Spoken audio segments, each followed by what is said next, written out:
আর একটা দোয়া শিখাই দেই, ইনশাআল্লাহ এই দোয়া করলে রিজিক তো বাড়বেই ইনশাআল্লাহ। আপনার যত ঋণ আছে ইনশাআল্লাহ আল্লাহ পাক শোধ করে দিবেন। বিশ্বাস করলেন না?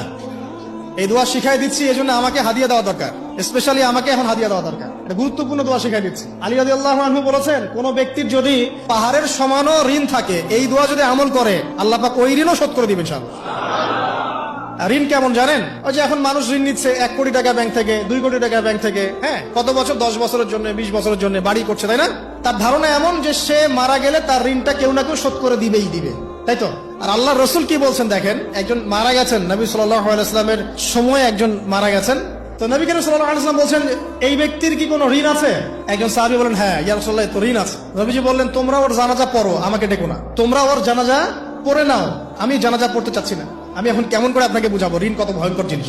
আপনি যে ব্যাংক থেকে 3-4 কোটি টাকার লোন নিয়ে রাখছেন, লাখ লাখ টাকা লোন নিয়ে বসে আছেন, দিব্যি সুখে বসে আছেন, এমন চিন্তায় যে আপনার মৌত হবে না। আর নবী সাল্লাল্লাহু আলাইহি ওয়াসাল্লাম সময়ে একজন মারা যাচ্ছেন, তিনি বলছেন তোমরা জানাজা পড়ে নাও, আমি জানাজা পড়তে চাচ্ছি না। মানে ঋণগ্রস্ত ব্যক্তি জানাজাও তিনি পড়তেন না। তারপরে একজন এসে বললেন, ইয়া রাসূলুল্লাহ, আমি তার ঋণ শোধ করে দিব, তার যা ঋণ আছে আমি শোধ করে দিব। তখন নবী এসে জানাজা পড়লেন সাল্লাল্লাহু আলাইহি ওয়াসাল্লাম। তো আপনার এই কোটি কোটি টাকা ঋণ শোধ করার লোক তো রেডি আছে নাকি? আছে না? সমস্যা নেই, আপনার জানাজা পড়া হবে, আপনার মিলাদও হবে, আপনার একটা বড়সড় দোয়াও হবে ইনশাআল্লাহ। কিন্তু আল্লাহ পাক বলেছেন, শহীদ, আল্লাহর পথে যুদ্ধ করে শহীদ হয়েছে, এই ব্যক্তির আত্মাও ঝুলে থাকে যতক্ষণ পর্যন্ত না তার ঋণটা শোধ করা হয়। এবার বলেন আমি কি বুঝাবো আপনাকে? আর কিছু বলতে হবে? তো এখন সেই দোয়া শিখাচ্ছি আপনাদেরকে, যে দোয়া শিখলে আপনারা ঋণ থেকে বাঁচবেন ইনশাআল্লাহ। কত দিবেন বলেন? আচ্ছা, হ্যাঁ, এই তো, শুকরিয়া। দোয়া করবেন যেন আল্লাহ পাকের দিনটাকে আল্লাহর জমিনে প্রতিষ্ঠা করতে পারি। আমার সাথে বলেন, দোয়াটা হচ্ছে, আল্লাহুম্মা ইকফিনি বিহালালিকা আন হারামিকা ওয়া আগনিনি বিফদলিকা আম্মান সিওয়াকা। এই দোয়াটা ছোট না?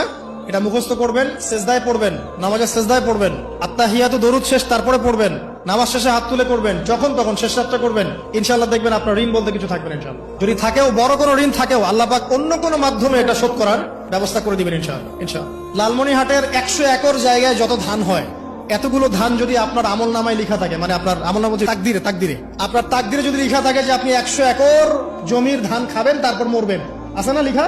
একটা দানা কম বেশি হবে? আপনি যদি আল্লাহর প্রতি তাওয়াক্কুলি করেন, তাহলে আপনি আল্লাহর পথে থাকবেন, বিশ্বাস করবেন যে আল্লাহ পাক যেটা লিখে রাখছে আমার তাকদিরে রিজিক, এর একটা দানা রেখেও আমি পৃথিবী থেকে যাব না, সিম্পল। তখন আপনার অন্য পথে যাওয়ার কোনো কারণ নাই। আর যখন আপনি বিশ্বাস করবেন না, না এটা আমার হাতে, আমি যত পরিশ্রম করব তত রিজিক বাড়বে, আমি যত ঘুষ নিব তত বাড়বে, যত সুদ খাবো তত বাড়বে, যত দুর্নীতি করবো তত বাড়বে, তখন তো রিজিকের এই পুরো দায়িত্বটা আল্লাহ পাক আপনার হাতে ছেড়ে দিবেন।